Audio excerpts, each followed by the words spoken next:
Are you thinking about moving to San Jose, California? Maybe you're moving because of work and you want a better idea as to the lay of the land. Where do people work here? Where do people live here? What do people do here? What are some of the activities? I'm going to be sharing with you via Google Maps so that you can see on a map perspective and then from a geography perspective the areas to consider depending on your own situation. Now, a few things before I go over where are the places to consider to live. My name is Spencer Sue and I'm a Bay Area native. I was actually born in San Jose, so I know this area very well. And if you're coming here or you're deciding to relocate from a neighboring city to here, welcome to this lovely city. Now, this lovely city is a lot quieter than others, but I want to go over one of the biggest stigmas and myths out there, that San Jose was Man Jose. Let's go over some actual stats from the data. Now, while San Jose is a very big tech hub, the actual numbers of male versus female is 50.9% male and 49.1% female. Now, from the age of 30 to 34, that's where it gets a little bit wider. But we're talking about 53.5% male to 46.5% female. It's not 2 to 1, not 3 to 1. Those are all huge myths and huge lies. So don't believe all these rumors. There's plenty of opportunities on both sides. The other thing I want to bring about the city is that it is the largest of the three main cities in the Bay Area. You have San Jose, San Francisco, and Oakland. Now, one of the better stats of San Jose is that the crime rate is lower in San Jose relative to those other two major hubs, and it is actually lower than the average in the country. So, first and foremost, the reason why people come to San Jose is because of jobs. That's one of the beauties about this area itself. I have highlighted what the San Jose area looks like. Now, there's a lot of sections where there's jobs. Most of the tech jobs tends to be in the northern part and the western parts of San Jose. So you can see like this region here where my mouse is hovering, there's a lot of industrial space, there's a lot of tech companies. And here on the northern parts, you have Broadcom, you have many Cisco buildings, and many more legacy tech companies. Now, to be fair, this whole area borders other job hubs. So, for example, Milpitas in the southern parts has lots of jobs. Here on the west parts in Santa Clara, you obviously got lots of companies. You got ServiceNow, you got NVIDIA. They are not that far from the western parts of San Jose. The other hub that you'll find a good amount of jobs is downtown San Jose. So, what's out there? You have Sage, you have Adobe, have many of the big consulting firms. They all have a very large presence out in downtown San Jose. The other area that has been bringing on a lot more jobs is the areas around the airport.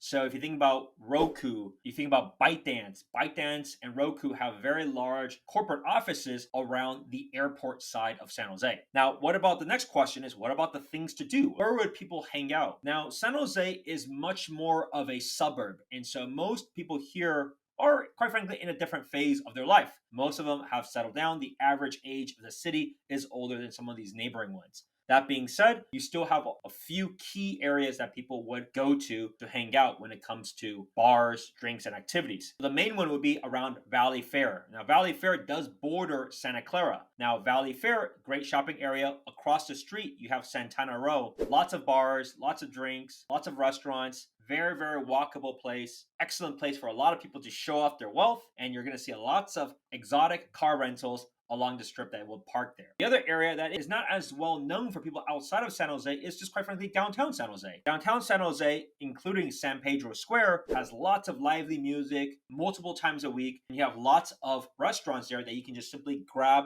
your tray, kind of like a dining hall setup, and then you can just go out, enjoy the music. And the benefit of this is that it's very casual. So people can choose, you don't have to all eat at the same spot. Some person can go at one place, the other person can go another, and then you just join together and sit in and enjoy the music and enjoy lots of drinks in that region. And then outside of that, you have other like hubs. So I would consider like commercial hubs.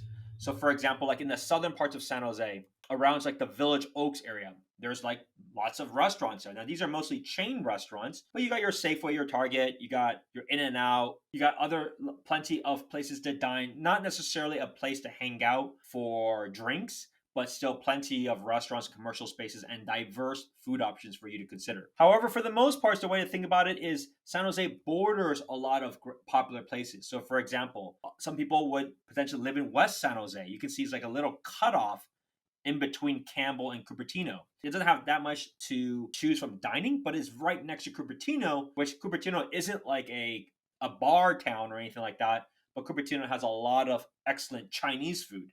There's a long history of that. Since you're surrounding Campbell, Campbell has a great downtown. They have a great downtown. They have a Keys, which is very famous for its swirls, but you also have the Prune Yard. One of my favorite places when they opened up a long, long time ago is OCK, Orchard City Kitchen.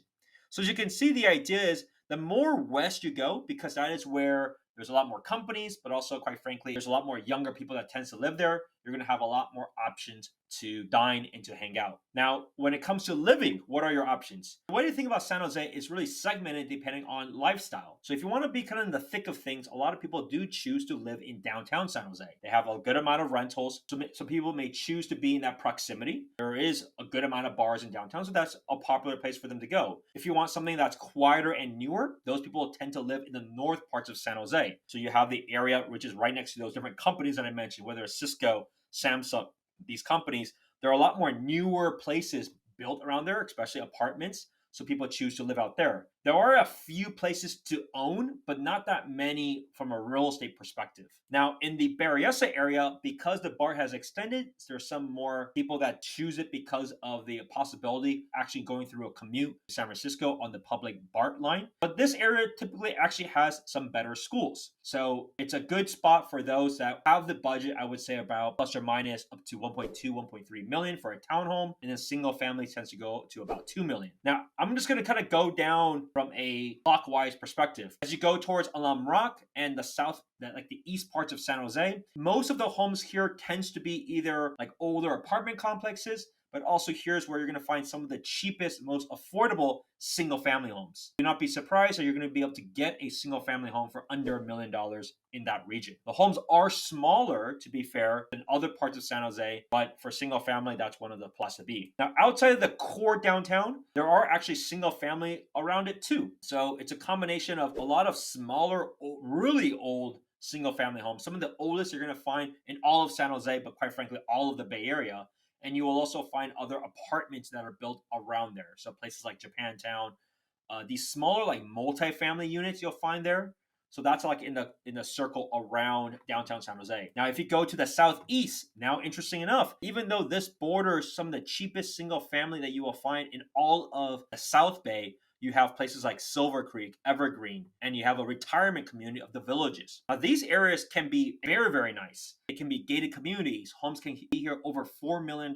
So this is considered one of the best places to live in San Jose. And this is one of the very few places to live where you can actually have a gated community and a very, very private feel. These homes tend to be a little bit newer when it comes to the age side. I would say it's built after the 90s, and you'll see homes easily between 2.5 to 4 million plus. And the homes here can get very large. This little section here, right under downtown San Jose, there's also affordable single family home options here too. Now, this area is going to be a little bit more than east parts of San Jose, but I would say you'll be able to get homes between 800 to like 1.1. So it's kind of the second cheapest single family home options to get. But within this region, you have a newer community, which is called Communications Hills. So the backstory of Communications Hills is that basically a family had owned it for many, many decades. And over time, they were able to accomplish a deal with the developers, and they were able to section off piece by piece. They have completed, if you've been there, 2 out of 4 phases. The third phase will be a while because that phase will be first building commercial spaces, maybe some rentals there. They're not going to be doing any more new construction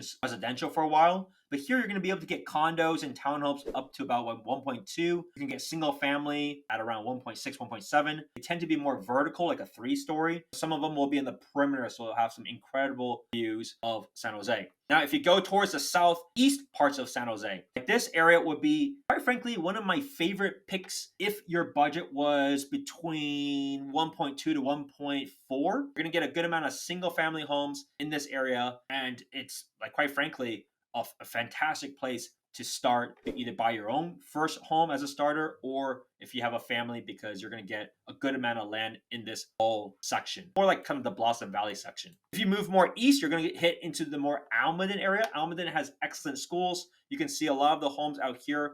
The homes there can be between 1.8 to 2.5. These are some much bigger homes. You have a country club out there. Very, very hidden because it is really far south. So most people will never go there unless you live there. There's no real thoroughfare Like you wouldn't go there to get to Morgan Hill or to get to Gilroy. You would only go down this path if you were only to live in that area. If you go a little bit west, you go to like Cambrian. Cambrian in general has been very popular, especially as over time people have been priced more and more east. Think about prices. You try to get in Cupertino if you can. If you can't, you go to West San Jose. If you can't do that, you go to Campbell. If you can't do that, you go to Cambrian or Camden area. So Cambrian has some larger homes for the money. I would say these days you're probably still looking at up to 2.5. So 1.8 to 2.5 is probably the region to expect for single family homes there. Next you go West San Jose. West San Jose tends to have some very good schools in many parts of it. Not all of West San Jose. Some in West San Jose actually goes into the Cupertino school district. And so because of that, those prices can be significantly higher